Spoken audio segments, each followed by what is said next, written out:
Thanks, Stuart, and thanks everyone for inviting me to speak today. It's great to get a chance to talk to you. I can see a few names I recognise in the chat, so that's good to see too. This is a community that NCSC has been part of for quite a long time now. And so while some of this will not be news to you, I'm hoping that it's a useful opportunity to pull together some of the interests of NCSC in this area. And to give a bit of a context in what we're interested in and what we're trying to do. So that's what I'm going to talk about today. Brief preamble slide. Again, I can see lots of people who I'm sure know exactly what the NCSC does, but I'm going to go through it just again anyway, because I know we've got quite a few people on the line today. The NCSC is the National Cybersecurity Centre. Its goal is to make the UK the safest place to live and work online. And we do that by understanding the environment we're in, identifying and addressing systemic vulnerabilities, reducing risk and harm, and also providing leadership on key cybersecurity issues. And that ranges from the sort of policy and government side, but also down into the technology stacks and understanding the technical details of the security mechanisms that we rely on. Our remit extends across the whole of the UK. That's in contrast to some of our partners abroad, particularly in the US. So in addition to protecting things like defence and intelligence community customers, we also work with central and local government, critical national infrastructure, and increasingly and slightly more recently, smaller businesses, schools, charities, and citizens to help them protect the systems they use. So it's quite a wide remit. We have a lot of policy engagement across the piece. We also talk to, as Stuart mentioned earlier, industry and academia, to make sure we're at the cutting edge and that we're making the best use of the technology we need. I'm head of research. We have in addition to working with the external partners I just mentioned, we've got a large team of experts in a wide range of subjects, to the point where it's quite difficult to list them on a single page, from cryptographers and semiconductor physicists to behavioral scientists, and lots in between. So what we do is we talk about the research that we do in terms of themes. The problem book I'm referencing here is published on our website, so you can go and have a look at that. Cover a wide range of themes of applications of technology, how we use them to create things like resilience with usability, incentivize people to do the right thing security-wise, and then look more deeply at things like resilience and separation of concerns, and how we prove that we have what we think we need. And that's some of what I'm going to cover today.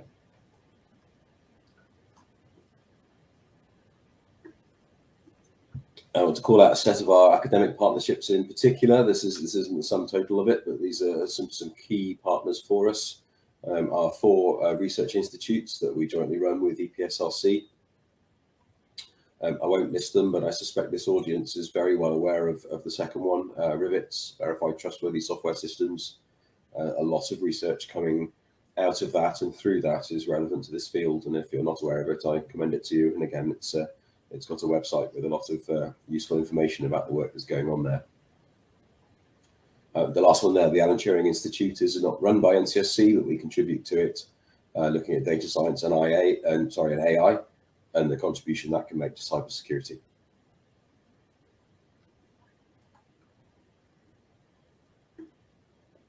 So what about high integrity then? There's a number of places where the high integrity subject crosses our remit, and I've picked out 3 to talk about today, because I think they're especially important and especially relevant. Those are security and safety, what we call high assurance, which I'll explain a little bit more for those who haven't heard it before, and lastly, digital security by design. Again, some of you may be aware of the Digital Security by Design Challenge that we've played a part in setting up and working with as it gets underway. And there's a good tie-in of that work with the high integrity piece as well. So I'll draw that out and explain why it's relevant. So security and safety first. This isn't going to be an introduction to the subject, you'll be glad to hear, because I'm pretty sure this audience is aware of a lot of the details. Security and safety is a complicated area. They're increasingly coming together. We still don't quite understand how to do both at the same time, I think it's fair to say. We are making progress, but it's good to think about why it's difficult and why we need to do more work. I often think it's a problem of a language barrier. Safety people and security people typically speak different languages. If you know a little bit of German and you're a safety person, you probably think this word means safety. If you're a security person, you probably think it means security, because it's actually the same word in German.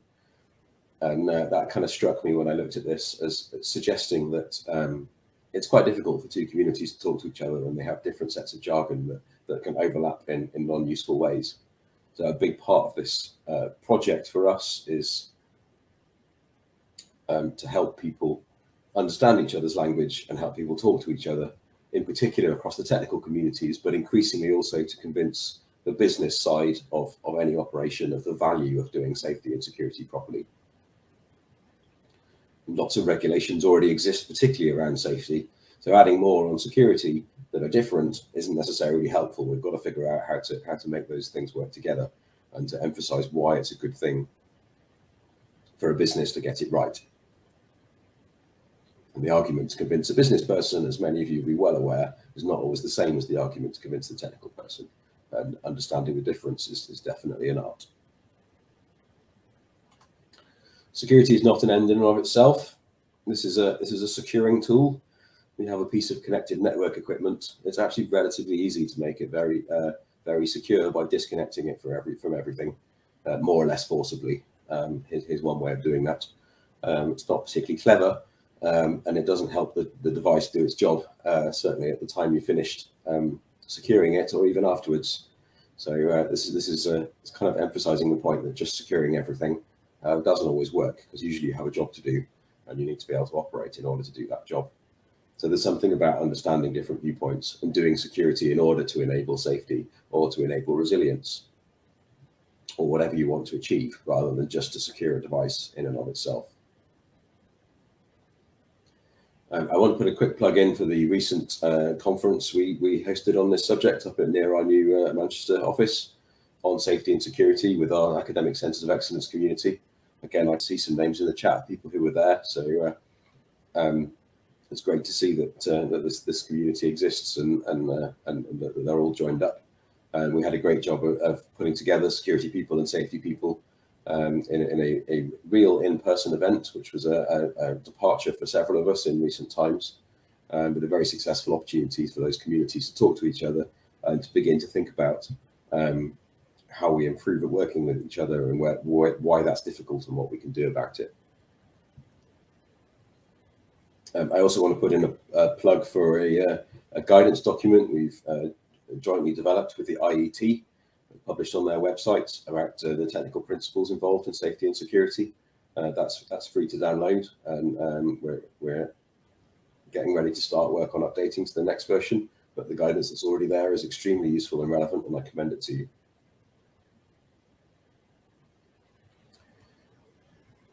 So that's safety and security.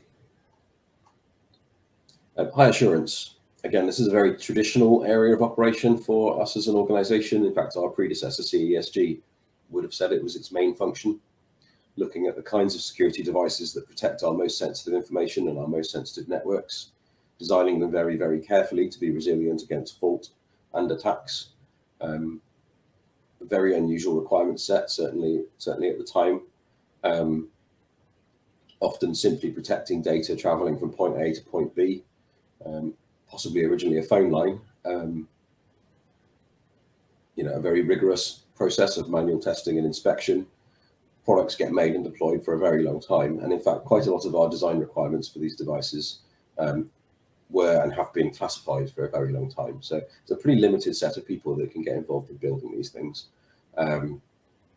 It's a very important part of our work. But it's often very difficult to drive changes and innovations in that area, and that's something we've recently been starting to make more progress on. Because that's what high assurance used to look like. What it looks like now is the requirements of the modern age have turned up, and it's not just trying to get data from point A to point B. We now have networks, we have boundaries. People who are connected to classified networks need to be able to work on the move, possibly at home, especially at the moment. We need everything to be agile as well as resilient. And we need portability, and we still want all that high integrity. So we've got to look at new ways of doing it.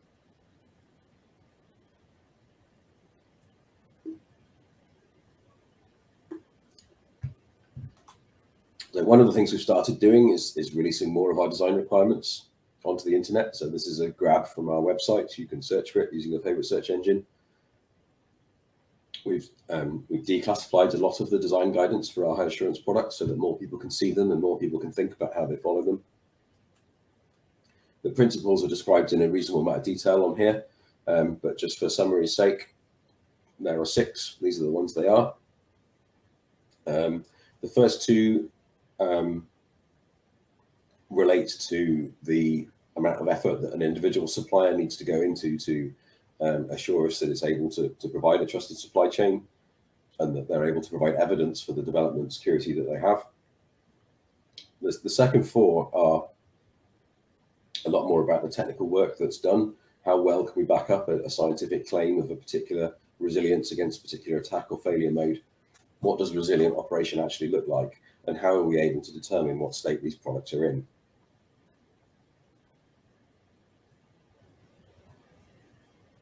So hopefully the idea of this is to help a wider range of people think about how these products might work and how different technologies might be applied to them. Principles-based approach gets us away from being really rigorous about exactly how something must be built, and more towards how things, the sorts of things we'd like them to be able to do, so that more people can think about different ways of dealing with stuff. Being really strict about exactly what needs doing provokes a kind of compliance culture where people look to tick boxes rather than to develop secure products. We want to encourage more proactive thought about system-wide risks and how to mitigate them using the different technologies available to us.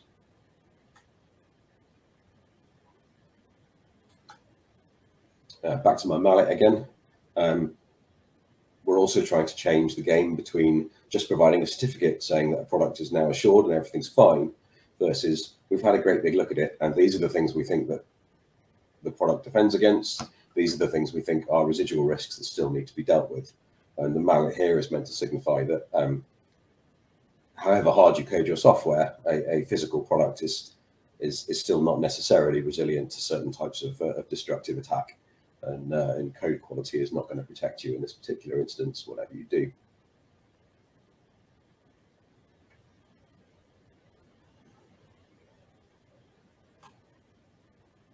So we're on a learning curve. In case I'm be clear, this is still relatively new work for us in terms of what new things can we do, how does it fit into the processes that we currently have, and how can we use it to develop new products. So currently trying to figure out how to do a lot of that development and exploration work on new technology, well, new to this process technologies that will give us high integrity, highly resilient products.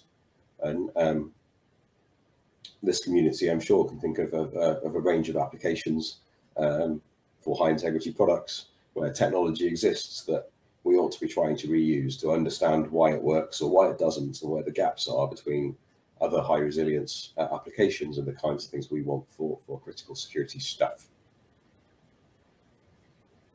So there's a bunch of stuff in here that we care about. Looking at high integrity applications in general, fault tolerance and fault detection. Clearly we want devices to fail safe. However, actually we also have high availability requirements if devices have to operate in combat zones or in support of emergency services. It's not okay to have something stop if it thinks it might be compromised. We've got to do something cleverer than that. We want to do an awful lot of testing and verification to make sure we've got what we think we've got. What is the extent to which we can automate that to make it easier to do it more quickly, cheaper, but also maybe through life as well as at design stage. We want to look into improving supply chain integrity, but we know we're not the only ones who want that. So how do we make use of what other industries are doing and gain benefit from the same technologies? I haven't talked much about formal verification yet, but that's something we have been, as people in this community will be well aware, we've been tracking as a research interest for a very long time. And I think it's fair to say in relatively recent times, it started to move quite quickly beyond research interest into tools and products that we actually want to use and make part of our process. We are making more use of formal verification, particularly in protocols and some of our cryptographic work, but increasingly looking at more complex things that we're able to verify as the tools get better, both in terms of their capabilities and also in their ease of use, and that we can make them part of normal processes rather than requiring expert training.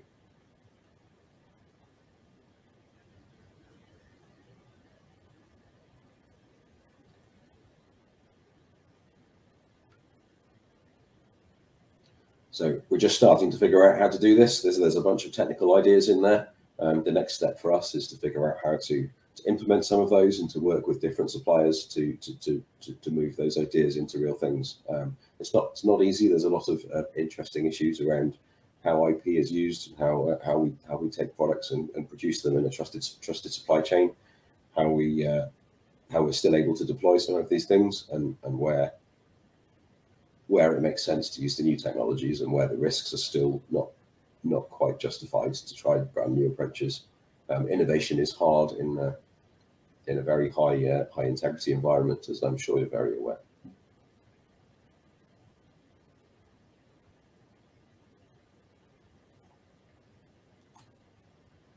Okay, so I've talked about safety and security. I've also talked about high assurance. I also wanted to turn back quickly to talking about digital security by design, which is another angle we're pursuing, which has a very distinct high integrity flavor. Digital security by design is an industrial strategy challenge fund project run out of UKRI, which is part of BASE, looking to strategically invest to develop UK industry to meet national challenges and indeed international challenges in this particular case. The gist here is that security problems in standard commodity software include things like control flow integrity errors, memory safety, buffer overflows, that kind of thing. Buffer overflows are not new. I have a slide which is not in this deck somewhere explaining, in particular, they're older than me. And those of you who are paying attention at the beginning when Stuart said when I graduated will realise that's a reasonably long time ago now, and in fact they're significantly older than me. And in many industries it would not be permitted to have a class of error that survives that long without some kind of root cause fix. So this is an initiative to attempt to fix some of those problems at root cause by adopting a technology called Cherry, which was developed at Cambridge University, funded by DARPA among others, and proposes using capability tagging to mitigate the impact of the above security vulnerabilities, memory safety issues, that kind of thing, and investing as government with industry partners in order to actually encourage adoption of technology that does that in real silicon.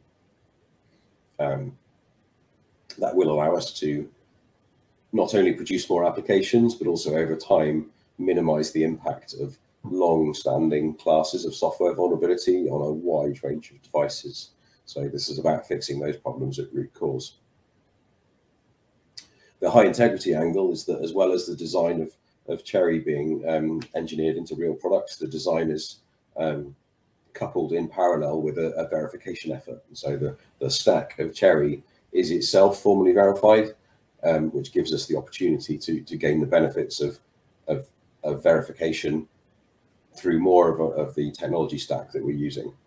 So we can extend that up into the software and the protocols that we're adopting in order to provide security functions, and also use the memory safety and built-in checking aspects of Cherry for things like fault detection, fault tolerance, and resilient operation. So there's a lot of opportunities in here for, I think, a range of sectors to understand the possible benefits of Cherry, how it might interact and how it might be deployed in a wide range of verticals. And I'm really interested to hear what options that might be for your communities, and where this technology could possibly be used. You can tell I've borrowed this slide from elsewhere because the color scheme is very slightly different. But the Digital Security by Design project is delivering now. The hardware is being produced, and part of the project is this software ecosystems competition, which is currently open, and aims, as it says here, to enrich and expand the DSBD software ecosystem, by which we mean we're looking to produce hardware which actually implements the technology that we need. Again, this community won't need me to explain the details, but it doesn't work on its own. We need a software ecosystem around it. We need support throughout the technology stack to be able to take advantage of the technology and get the best use out of it. And so the Challenge Fund is continuing to invest above the hardware stack and into software to make sure that the ecosystem is able to support the technology. So I'll leave this this slide up for a little bit because it's got some of the links. I think there's lots of opportunities there to apply for some funding to sort of show how different organizations might use the prototypes that are being produced to sort of expand the available tools and support, either operating system level, developer tools, important bits of the software stack. You know, I can think of things like VPNs and key management applications. There's doubtless other stuff in the safety world and other high integrity applications that might benefit from this. Interested to hear the kinds of ideas that people have. So do go and have a look, get into that. It's fascinating stuff.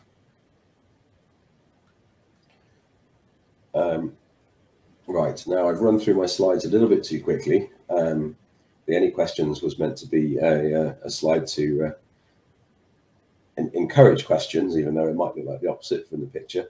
I noticed there's quite a lot of stuff in the chat, so I'm hoping that if we move to questions potentially a little bit early, there's plenty of opportunity to discuss people's ideas and answer some questions.